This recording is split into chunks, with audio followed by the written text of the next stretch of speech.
Welcome back, darlings, to the podcast Life Looks Different Now. I'm your host, Slandy Noel. In this podcast, we focus on reading one chapter from the Bible every week, doing our best to decipher the Word of God, learning its rules, its laws, its principles, and apply them to our daily lives. Last week, we read from Genesis chapter 28. And from reading Genesis chapter 28, we learned that Isaac instructed Jacob to leave Beersheba to go to Padan Aram, where Laban, Rebekah's brother, lives, to take a wife. It was very important to Isaac and Rebekah that Jacob not marry a Canaanite woman just like his brother Esau did. And we learned that Jacob was very obedient. He listened to his parents. Of course, he was running away from his brother Esau for his own safety, but he still listened to his father's instruction. And he left Beersheba and traveled to Padan Aram to get a wife, to find a wife. And on his travel, it became dark. He fell asleep. He used a rock as a pillar. And there he had a dream. And God appeared to Jacob and promised Jacob that he will get this land, that he will be the one to carry out the Abrahamic covenant, the covenant that God had given to Jacob's grandfather, Abraham. And we learned that Jacob woke up from the dream and chose God as his God. Now, this week we are going to read Genesis chapter 29. Let's see what lesson lies in Genesis chapter 29.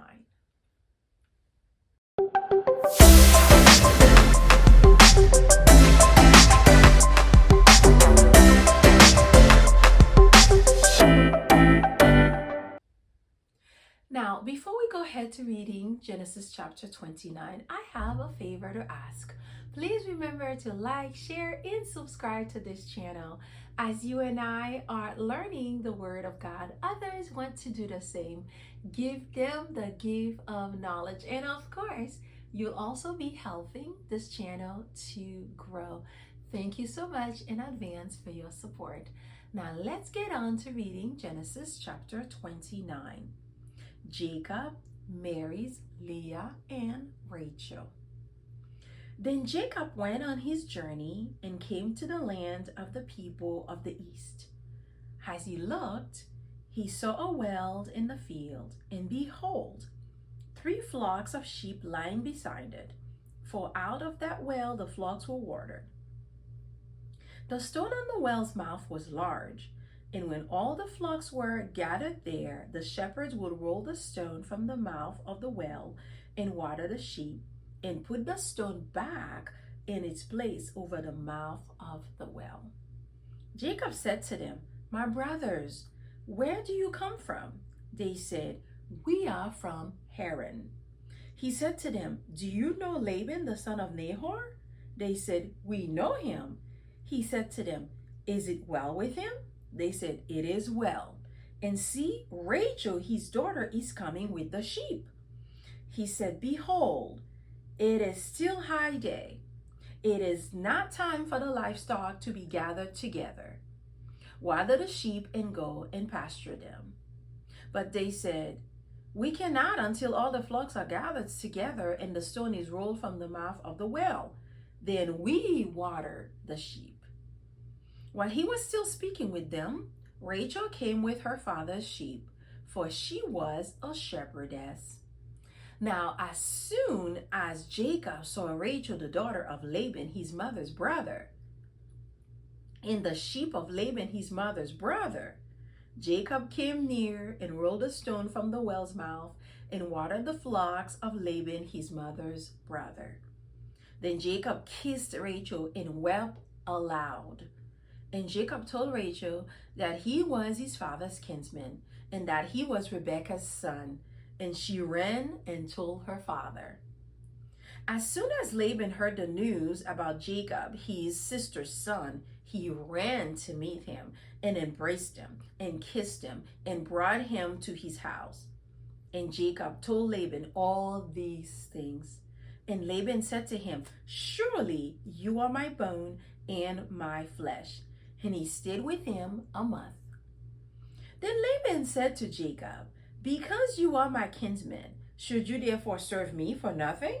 Tell me, what shall your wages be?"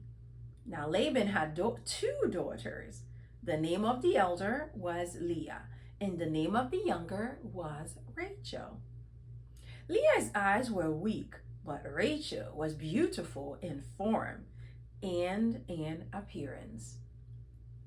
Jacob loved Rachel, and he said, "I will serve you 7 years for your younger daughter, Rachel." Laban said, "It is better that I give her to you than that I should give her to any other man. Stay with me." So Jacob served 7 years for Rachel, and they seemed to him but a few days because of the love he had for her. Then Jacob said to Laban, "Give me my wife that I may go in to her, for my time is completed." So Laban gathered together all the people of the place and made a feast. But in the evening he took his daughter Leah and brought her to Jacob, and he went in to her. Laban gave his female servant Zilpah to his daughter Leah to be her servant. And in the morning, behold, it was Leah. And Jacob said to Laban, "What is this that you have done to me? Did I not serve you for Rachel? Why then have you deceived me?" Laban said, "It is not so done in our country to give the younger before the firstborn. Complete the week of this one, and we will give you the other also in return for serving me another 7 years." Jacob did so and completed her week. Then Laban gave him his daughter Rachel to be his wife. Laban gave his female servant Bilhah to his daughter Rachel to be her servant. So Jacob went in to Rachel also, and he loved Rachel more than Leah, and served Laban for another 7 years. When the Lord saw that Leah was hated, he opened her womb, but Rachel was barren. And Leah conceived and bore a son, and she called his name Reuben, for she said, "Because the Lord has looked upon my affliction, for now my husband will love me." She conceived again and bore a son, and said, "Because the Lord has heard that I am hated, and he has given me this son also." And she called his name Simeon. Again she conceived and bore a son, and said, "Now this time my husband will be attached to me, because I have borne him 3 sons." Therefore his name was called Levi. And she conceived again and bore a son, and said, "This time I will praise the Lord." Therefore she called his name Judah.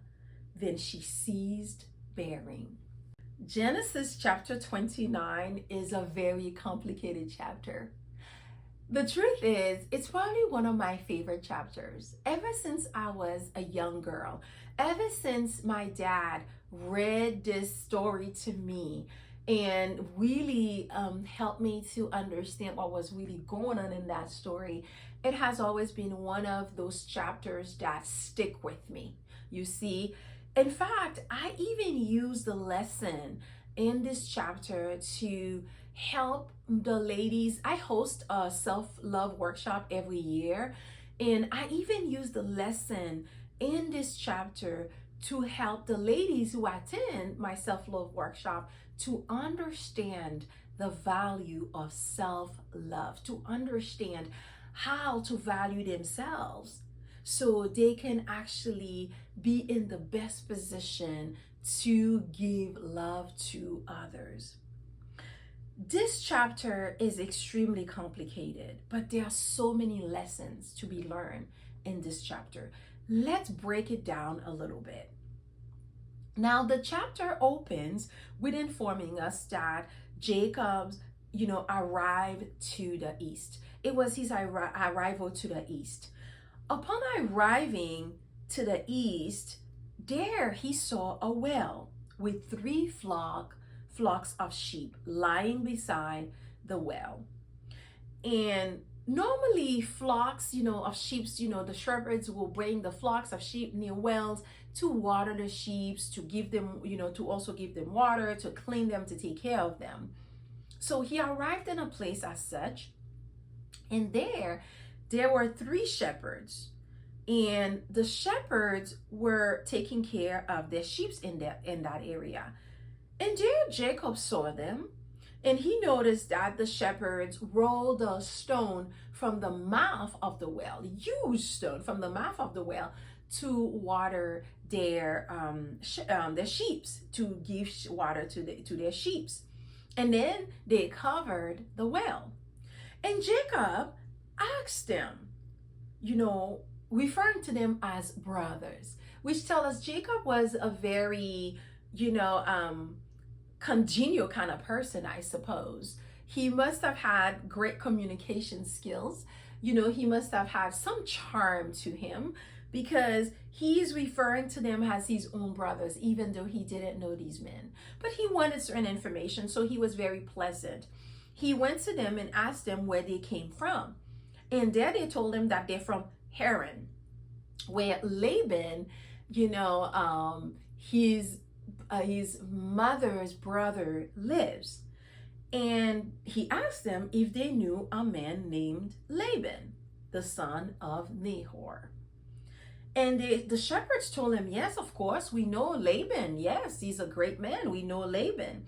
And he asked if Laban was doing well. And they told him that Laban was doing well. And they said, in fact, not only do we know Laban, there's his daughter. His daughter is actually approaching right now with his sheep. As they were speaking, there was Rachel approaching them, coming there with her sheep to water the sheep and to give them, water to drink and take care of them, because Rachel was a shepherdess. So it's pretty clear in the Old Testament that men had their own position to play, and women did as well, especially younger women. They usually were the shepherdess of the family. They took care of the family's, flocks and so forth. They helped with that. And there they said, there she is approaching. So as soon as Jacob even asked that question, there she was coming. And once Jacob saw Rachel coming with the flocks, he quickly rolled the stone off the mouth of the well. That tells us that surely, Jacob was trying to impress Rachel in some way. I mean, he didn't know this young woman, and there he was, rolling this huge stone that we are being informed that three of the shepherds before were the one who rolled the stone. And there the text is telling us that Jacob rolled the stone on his own. I'm sure he was trying to impress this young lady that he saw coming. And he rolled a stone from the well and then he watered the sheep for Rachel.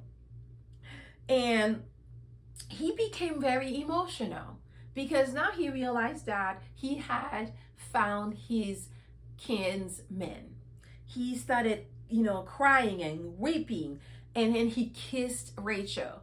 It's a kiss, not a passionate kiss, not a, something that men and women do, but really to show his gratefulness, to show his gratitude, how he has found his kinsman. So he kissed her and wept. And he told Rachel that he was Rachel's kinsman. He told Rachel that he was Rebekah's son, that he was Rachel's cousin.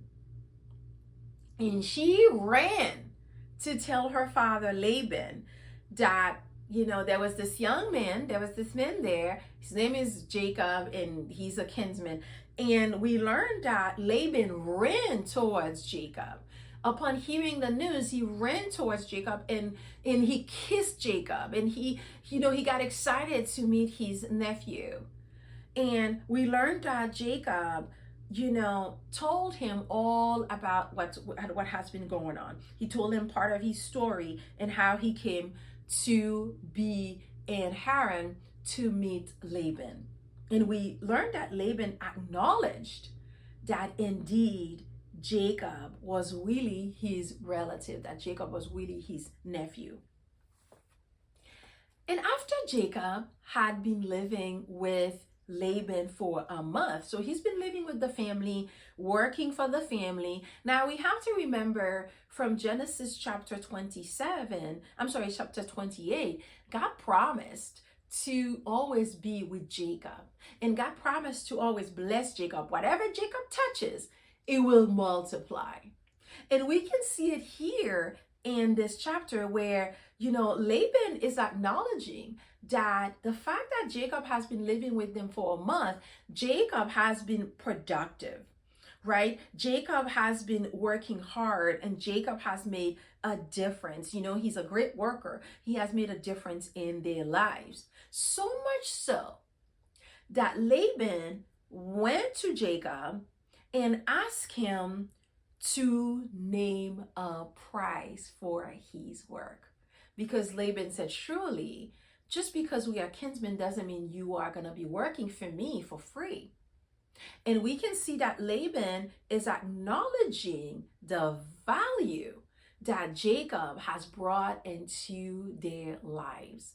Now, if Jacob was lazy, if Jacob was not being productive, Laban would not have offered to have Jacob stay with them, right? So it's pretty clear that Jacob was a man who was bringing a lot of wealth to Laban, because we learn even from previous chapters that Laban is a man who's about his business. Because remember, when the servant of Abraham came to find a wife for, Isaac, Abraham's son, how Laban received that servant and got very excited because the servant brought a dowry to take Rebecca, so Rebecca to be Isaac's wife. So naturally, Laban is about his money, okay? So Laban is asking Jacob, what do you think is a fair wage for the amount of work that you've been doing for me?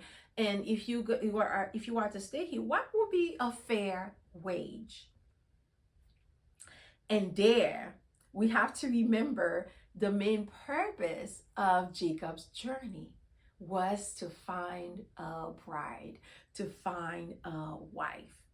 He went there to find a wife. So Jacob said to Laban that he would serve him for 7 years to have his daughter Rachel's hand in marriage. Now we have to remember, Jacob did not come with wealth to the house of Laban. And it was tradition that a man who wants to take on a wife pays a dowry. Because if he cannot pay a dowry, how could he afford to have a wife? Right? It is tradition. We live in a society today that tells women that, they are wrong for wanting to marry a provider. They are being gold diggers because they want a man to provide for them. It is insanity. This myth here is being debunked in Genesis. It's showing us that a man had to pay a price for having a wife. And if a man cannot afford to have a wife, then he doesn't get to have a wife. Now, Jacob didn't have a dowry, not because Jacob was poor, because we have to remember, Jacob's father, Isaac, is a very wealthy man. God has blessed him and given him everything. However, Jacob had to flee for his life. So Jacob only took as much as he could carry, right? But now that he's living with Laban, he understood that he didn't have a dowry, but he was young and vibrant and have a life in him. And he has the ability to build wealth for Laban. So he offered 7 years of work so he can marry Rachel. And Laban agreed. Naturally. I mean, he's already seen what Jacob has been able to do in a month's time. Now imagine if Jacob can work for him for 7 years, right? He already understood it's a no-brainer. He's going to get all this money. So Jacob offered his services for the hand, to marry Rachel.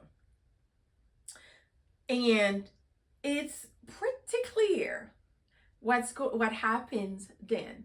We learn then that the text painted out, to us this picture as to what the daughters of Laban looked like. The text tells us that Leah, who is the elder daughter, had weak eyes. With meaning she had unimpressive eyes. My father always used to say, oh, she was cross-eyed. But the text doesn't tell us that. And my dad always used to make fun of that. Not that he's making fun, not that he's saying that people with disability or, having some kind of a deformity, are just, wrong is making fun of. That's not the point. He always thought that it was just like, he was just to make us children understand. So he just tried to make it sound like it was funny. And, letting us know that Leah had cross-eyed.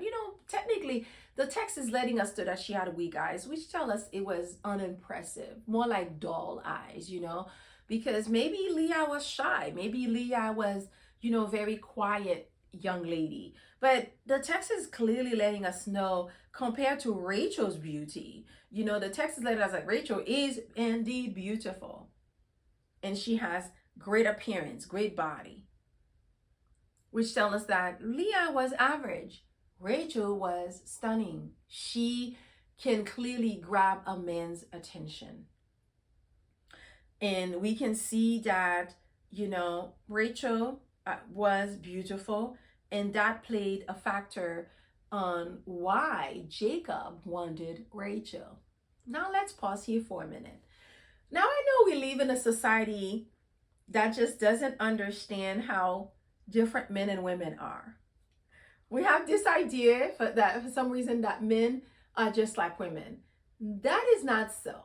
You see, if you read Genesis, any chapter of Genesis, it's pretty clear that a woman's beauty does indeed matter to men. We have to remember, even going back to how the text describes Sarah, Jacob's grandmother, as a beautiful woman. If these women were not impressive looking, the text would not have mentioned it. So yeah, there is such a thing as beautiful people. We are not blind. We can all see that some folks look better than others. It is that simple. I know we live in a society today that shame men for looking at a woman's appearance. But in reality, it is what it is. A woman's appearance does matter to men.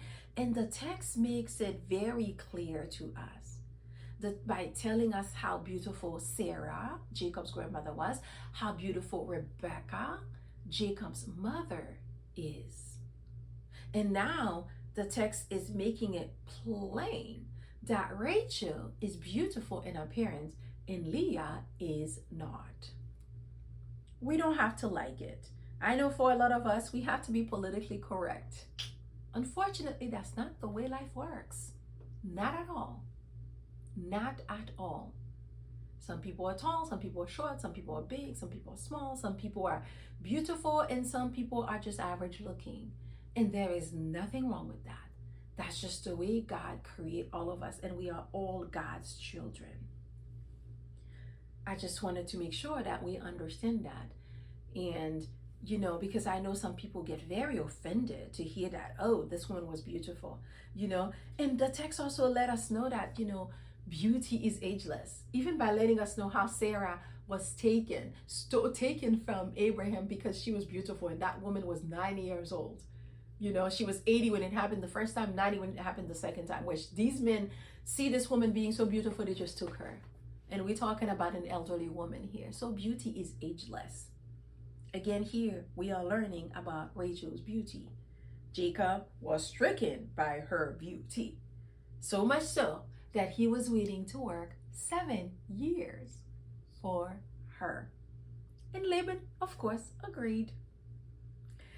And the 7 years seems like they're just days to Jacob because he loved Rachel so much that him working 7 years meant absolutely nothing to him.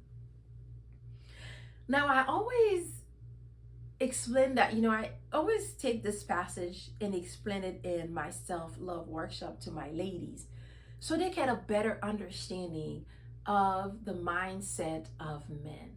You see, when a man loves a woman, when a man wants a woman, he will do just about anything to get her. Anything. And the text is demonstrating that to us. Jacob worked 7 years for Rachel. 7 years. We're not talking about 7 days. We're not talking about 7 weeks. We're not talking about 7 months. 7 years. Because he wanted that woman.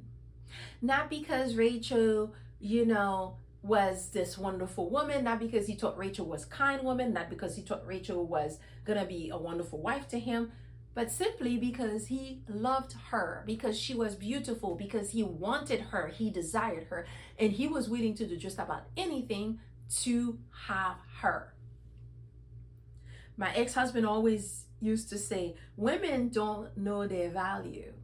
Because if women understood their value, they would have never tolerated foolishness from men. He said, men have gone to war over their women. It has been shown throughout history. And he's right. He is right. Even my brothers say the same thing. My brother David always says, women need to know their value. If women understood their value, he said, I don't believe any of us men would have been able, he said, many men would not have been able to have access to women. And he's right. These men are right. They understand, women's value more than a lot of us women understand our value. Jacob understood Rachel's value. And he was willing to do anything. And those 7 years meant absolutely nothing to him. And that is something that I stressed on every time I coach a woman, to help her understand that it doesn't matter how she looks, what she's doing, because many women, we tend to harbor insecurities. We tend to believe that, if we lose weight, or if we wear this makeup, or if we wear this outfit, that somehow we're going to attract a man. Listen, Jacob here is letting us know that when a man wants you, he'll do anything for you. You don't have to change who you are. Rachel did not have to change who she was. Rachel was just being Rachel. Rachel was who she was. She lived her life. And it was even in their tradition, and it was uncustomary for men and women to mingle anyway. So it's not like Jacob really knew Rachel like that. He did not. Because women hung out with women and men hung out with men. And the married women were not allowed to be mingling and partying and doing things with men anyway. So Jacob was not out there getting to know Rachel like that. No. Jacob only saw Rachel, loved Rachel, and worked hard for Rachel. I want to make sure that I stressed on this. So for any of you ladies who are listening to this, remember, when a man comes to you and trying to talk foolishness and trying to sell, don't sell yourself short. They're trying to tell you stories. I know nowadays, women are settling for 50-50 relationships. They're settling for, backwards relationships. They're settling for, relationships where, hypogamy relationship where they're the one who's providing for a man. That is a big fat no. A big fat no. So if you are a young woman, a woman listening to this, do not sell yourself short. If a man wants you, he'll do whatever it takes to get you. If he doesn't, carry on, darling. Carry on with your life. Because what one man will not do, another will. Remember that.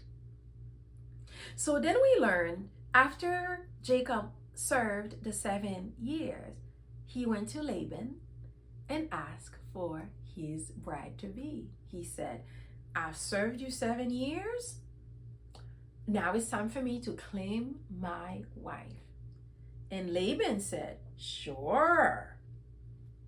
And Laban threw them a festive party to celebrate the union of these two. However, that night when it got pitch black, remember, there was no electricity. People didn't really see each other. We're talking about the old times, okay? In Genesis time. When it gets dark, it gets dark. And we learned that that night, instead of Laban bringing Rachel to Jacob, he brought in Leah. So I'm sure Leah was, adorned with all these, beautiful marriage, wedding attires. Maybe she had a veil, because around this time women were wearing veils, right? They cover their faces. I'm sure she probably had beautiful gold, outfit on, and she's covered. And her father brought her in to Jacob. And Jacob had sexual relations with Leah without even knowing it. Now, we can't help but wonder, how did that happen? How did, Jacob not know that was not Rachel? I mean, after all, Jacob loved Rachel. And the text tell us that Rachel looked beautiful in appearance. She had her body and so forth. So how did Jacob not know? My father always say that maybe Jacob was drunk, because remember, it was a wedding celebration and people they drink and they party. Maybe he was drunk, but we have to remember it was dark at night, and there was no speech between the men and the women, because these women were very conservative and very quiet. And the women had a role to play and men had a role to play. So when a man marries his woman, he just went into her, right?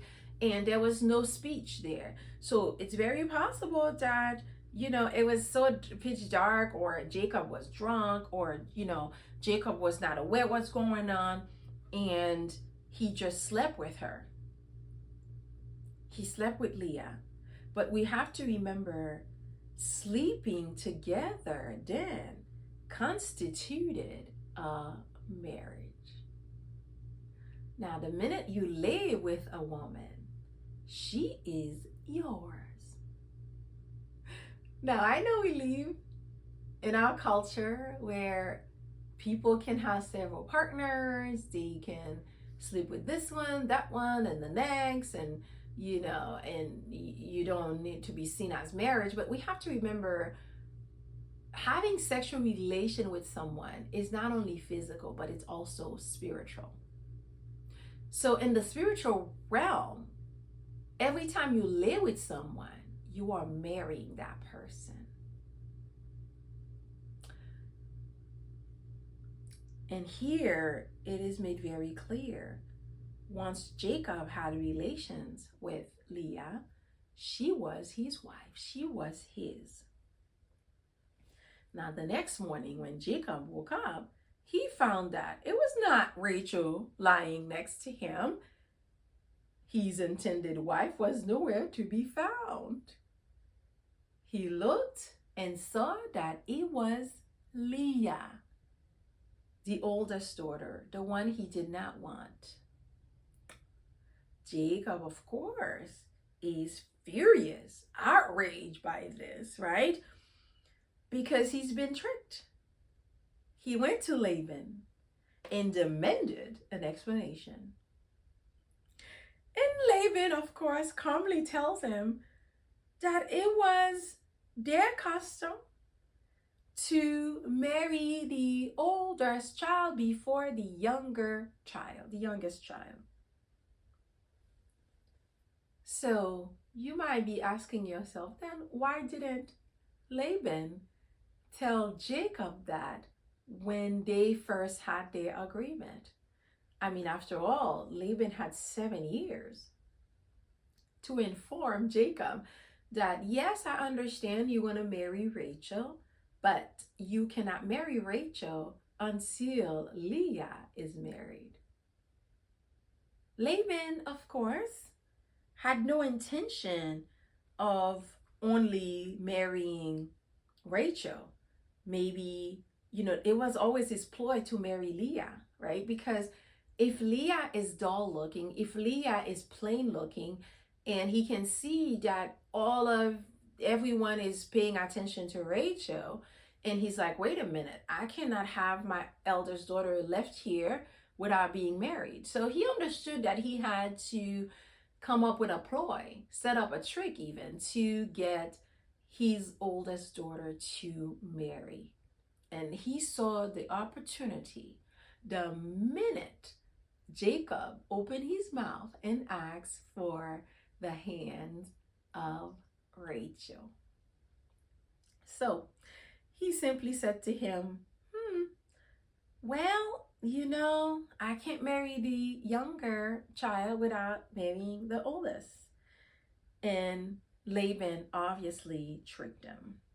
He tricked him into marrying Leah, because he understood Leah did not have much of any marriage, prospect. He understood that.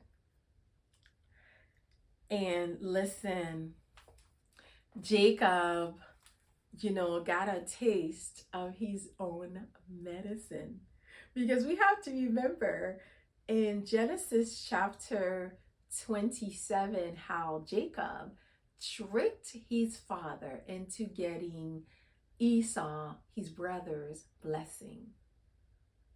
Right?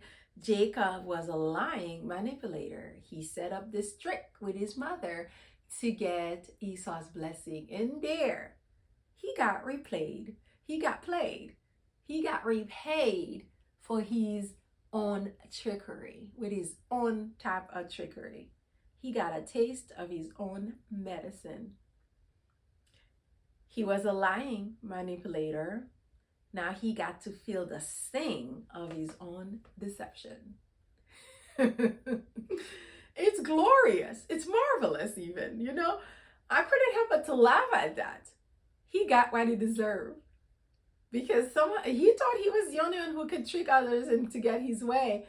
But even though God is with you, when you choose to be, to manipulate others, to lying to others, to steal from others, doesn't matter that God loves you. It doesn't matter that God has chosen you, to do his purpose, to carry out his purpose.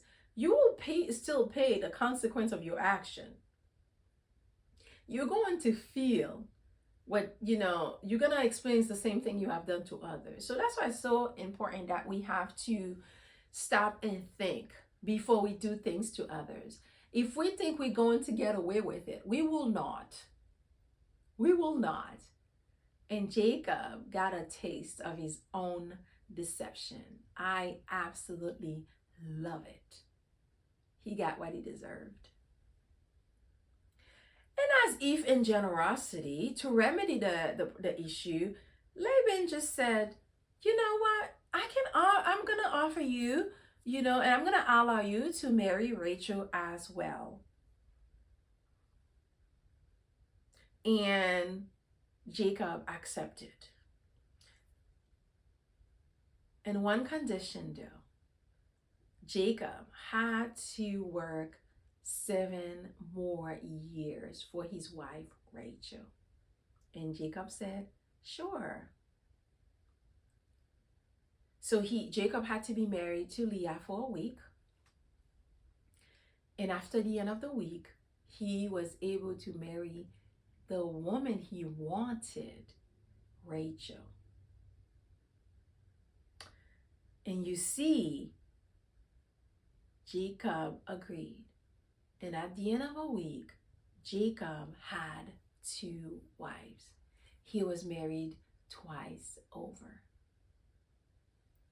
And Laban gave his daughter Leah a servant named Zilpah, and he gave his daughter Rachel a servant named Bilhah.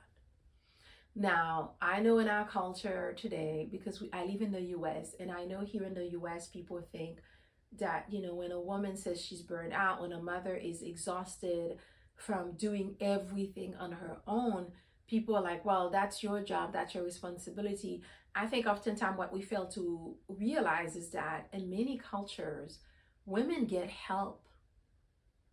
Women have support. They have a community of people to help them. And it is even demonstrated here in this chapter where Laban gave his daughters, each one of his daughters, a servant to help. Now that these women were married, he understood that they're going to have children of their own. He understood that these women have to perform their wifely duties. And they were no longer shepherdess, right? These women now are married women. They were wives. And they need to spend time to take care of themselves so they can be in the best position to pleasure their husbands, to be there when their husbands, their husbands' needs need to be fulfilled. And you can do that if you are exhausted doing all of it on your own. And it was tradition. Like, these women get help, they get support.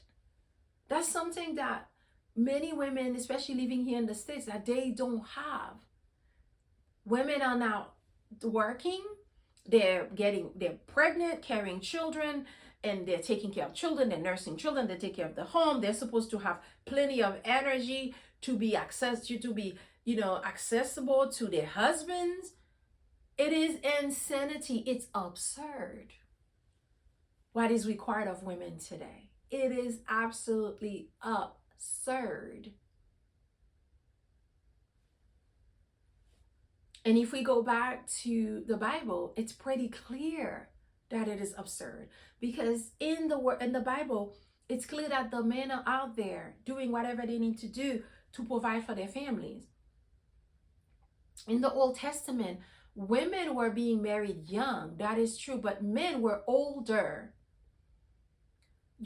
I came across this post on social media where people were discussing, abstinence.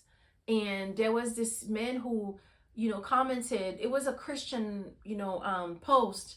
And a lot of people were like, yeah, that's what, like, I'm celibate or I'm abstaining from sex. And, and men just don't understand that because these men want these women to sleep with them and so forth. And then one of the gentlemen commented and said, well, you need to understand that in the Old Testament, men were being married at the age of 13. And I had to really commented under his comment and let them understand that was not the truth. Men, in the Old Testament, just like today, Jewish boys become men when they're 13, but they're not married off at the age of 13. Absolutely not. Jewish boys became men at 13, and then they started their apprenticeship. They started learning whatever trade their father was in, they started learning that trade. So they start learning how to provide for a family. Girls were being married off. They were being married at 13, 14, 15, 16 years old. But these girls were being married off to grown men. These men were adult men. These men had years of apprenticeship before they took on a wife, just like we learned about Esau. Isaac. He got married at 40. Right? He got married at 40. The same with Abraham. All of these men were not being married at 13. They were grown men who had a career, per se. They had their own apprenticeship. They had their own wealth. And then they took on wives. So this idea that, these men were, young kids being married off and, that, no, in the Old Testament, men were practicing, abstinence. Yes, they were. Until they got married, they couldn't just go on to any woman, because if they do that, now they're married to that woman. Because we have to remember having sexual relation with someone is not only a physical act, it's also a spiritual act. You see, so the minute you tingle yourself with that person, you lay with that person is now yours. You are now married to them. And that was the custom. And they understood that custom. So men were indeed waiting until they were older to get married, and they were abstaining from sex. That is the truth. So we see here that, yes, these women were married women because they needed to spend time to take care of themselves, to make sure that when they have children, they have support and they have help, they have community. Their father Laban gave each one of them their own servant. And then we learned that Jacob went into Rachel and he loved her more than Leah, which is understandable. I mean, we have to remember, he did not want Leah. He never asked for Leah. He always wanted Rachel. He saw this beautiful girl and that's who he wanted. He didn't want Leah. But now Leah was his wife. And yes, he performed his duty to her. He laid with her, but he didn't want her, which is really sad. It's a really sad story for this young woman, Leah. She didn't deserve that. So it's pretty clear that their father, Laban, did not explain to them that Jacob was working 7 years for him to marry Rachel. So it's clear that Leah was not aware of the arrangement. Rachel was not aware of the arrangement. Only the father in Jacob knew. And that is exactly why this transpired. Because had the girls been aware, Leah would not have gone into Jacob. Right? So it's pretty clear here that Jacob always wanted Rachel. So naturally, he's going to love the woman he wanted. It made it clear that he loved her so much that he worked for 7 years. And those 7 years seems like nothing to him. They seem like days. Because he did them with joy. But then the text said, Jacob hated Leah. Not because of anything Leah did. Leah was just an innocent person, an innocent girl. She was just a pawn in her father Laban's game. And it's really sad to see this young woman who was hated, not because of fault of her own, but because of something that her father did. And her husband hated her. But when God saw that Leah was hated, he took notice. You see, our Lord Almighty is such a loving God. Just like God saw Hagar, being mistreated by Sarah, and took notice and stepped in and took care of her. God saw how Leah was hated and took notice, and God opened her room. And she became pregnant. And God closed Rachel's room. So Rachel was barren. God wanted to make sure that Leah had something that she would love, that she'll be happy with. Because you see, even when a woman is not loved by her husband, the love she has for her children is often so beautiful that she becomes content with that. And it's clear that God took notice of Leah and did not forget Leah, and wanted to make sure that Leah understood that she too was loved. Even though her husband didn't want her, God loved her. And Leah became pregnant. She gave birth to their first son, Reuben. Then she gave birth to their second son, Simeon. And then again, she got pregnant. She gave birth to their third son, Levi. And nevertheless, Jacob's love did not change for her. So she kept on having children for this man. And that is something that a lot of women don't seem to understand.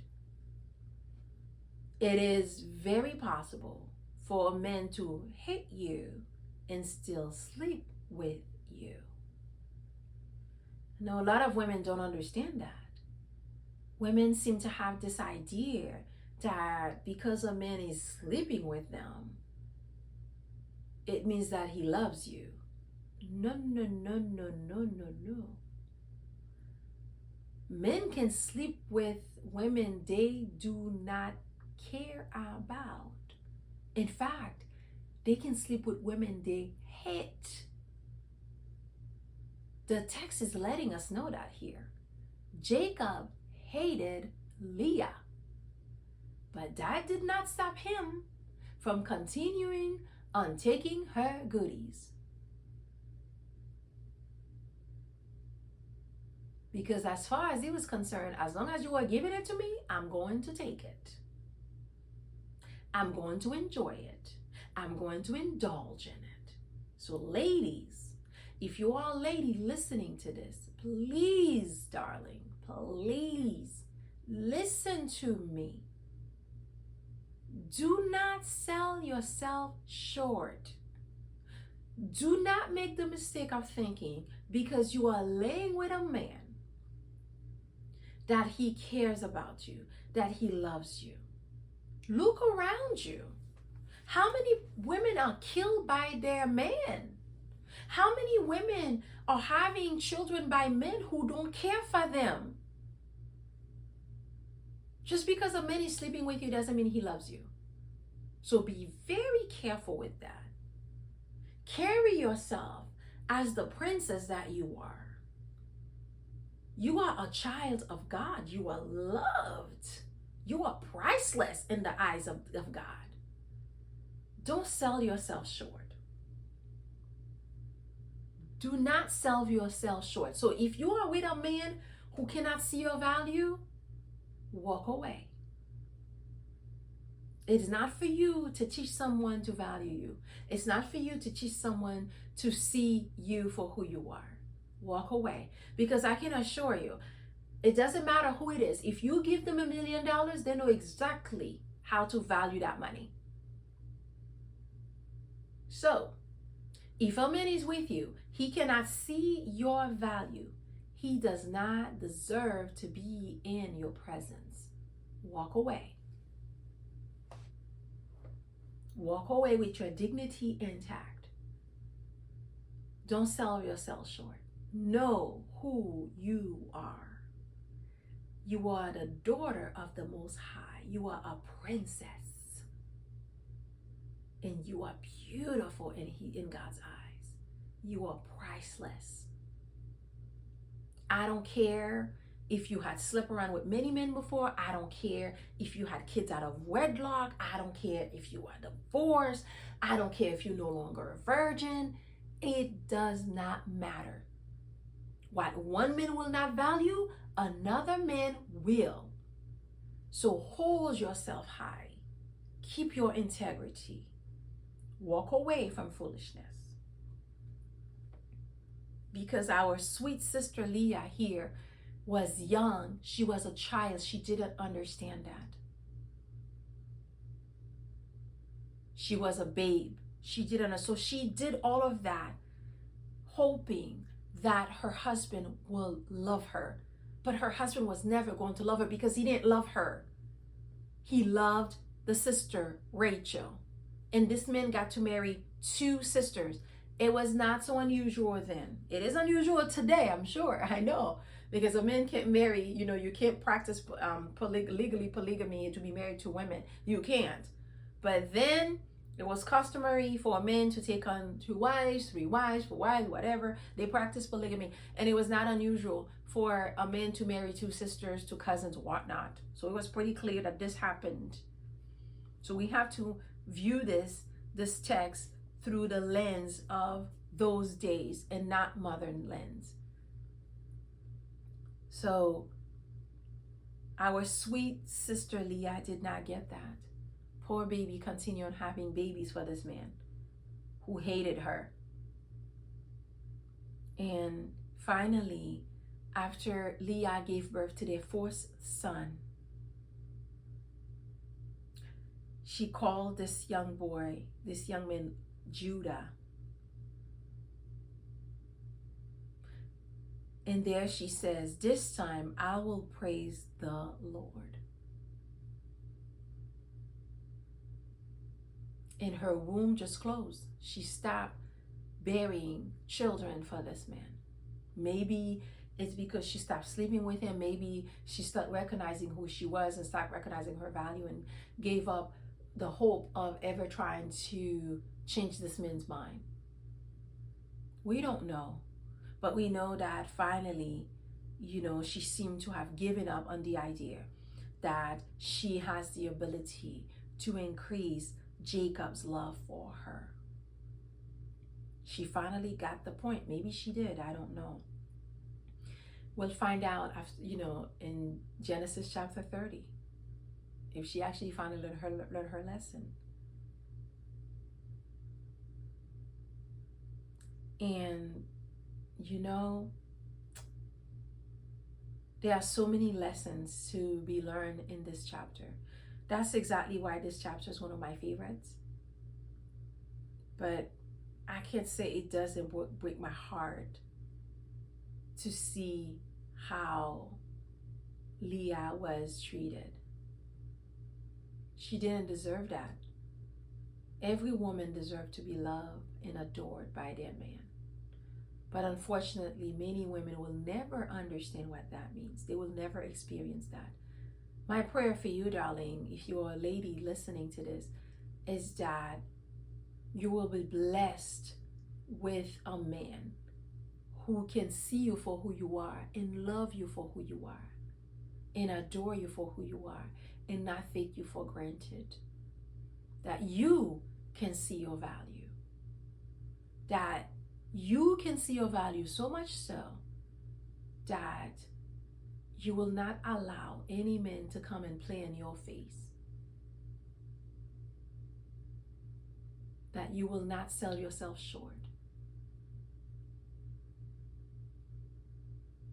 That you will wait for the right one. I hope you learned something new in this chapter this week. I know I have. So until next time, darling, I'm praying for you. I'm thinking of you. And I hope that you'll have a wonderful, productive, upcoming week. Until next time, bisous.